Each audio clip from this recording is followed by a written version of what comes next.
আপনি যদি ডেনমার্কে জব ভিসায় অথবা ওয়ার্ক পারমিটে আসার চিন্তা ভাবনা করে থাকেন, কোনো এজেন্সির সাথে কথা বলে থাকেন, আপনি বুঝতেছেন না আসলে আপনি স্ক্যামের শিকার হতে যাচ্ছেন নাকি সত্যি আপনি work permit or job permit পাচ্ছেন, তাহলে এই ভিডিও আপনার জন্য হইতে পারে life savings.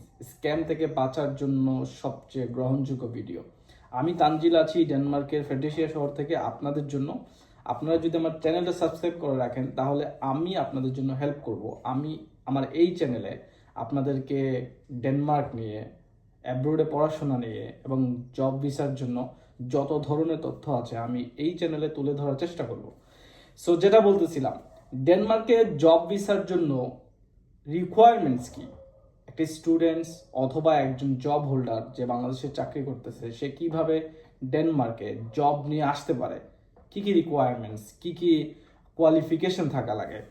So number one, আপনাকে এমন একটা কোম্পানি বের করতে হবে ডেনমার্কের বুকে যাদের সিভিআর নাম্বার আছে, ডেনমার্কের বিজনেস রেজিস্ট্রেশন আছে, এমন একটা কোম্পানি রিনন্ড যারা আপনাকে জব অফার করতে পারবে, সেই ধরনের ক্যাপাসিটি তাদের আছে, লেবার মার্কেটে তাদের সেই গ্রহণযোগ্যতা আছে, একমাত্র তারাই আপনাকে জবের অফার করতে পারবে। সো এমন একটা কোম্পানি যেখান থেকে আপনাকে জবের অফার করা হবে, আপনাকে একটা written legal documents, legal offer আপনাকে দেওয়া হবে যে তুমি আমাদের এখানে আসো, আমরা তোমাকে জব অফার করতেছি, তোমার জন্য আমাদের এই স্পেস, এই ওপেন পজিশন আছে যেখানে তোমাকে আমরা চাকরি দিতে পারবো।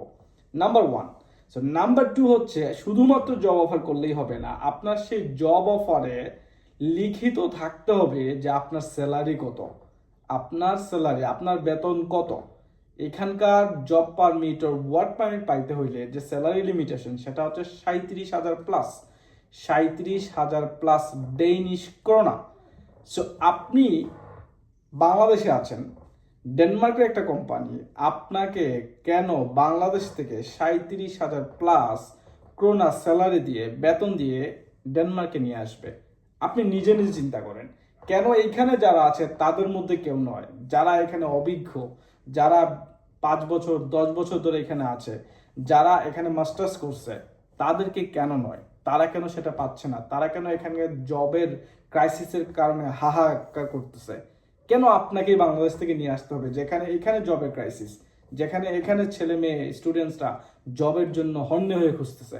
তো আপনাকে কেন বাংলাদেশ থেকে নিয়ে আসবে? এই প্রশ্ন আপনার কাছে, আপনি চিন্তা করেন আসলেই আপনি স্ক্যামের শিকার হচ্ছেন নাকি সত্যিকার অর্থে আপনি ডেনমার্কে আসার যে স্বপ্ন সেই স্বপ্নের দিকে আগাচ্ছেন।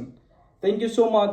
আশা করি নেক্সট ভিডিওতে আপনার সাথে দেখা হবে কোনো একটা নতুন কোনো কিছু নিয়ে, যেটাতে আমি আপনাদেরকে হেল্প করতে পারি, আপনাদেরকে বিভিন্ন স্ক্যাম থেকে বাঁচাইতে পারি।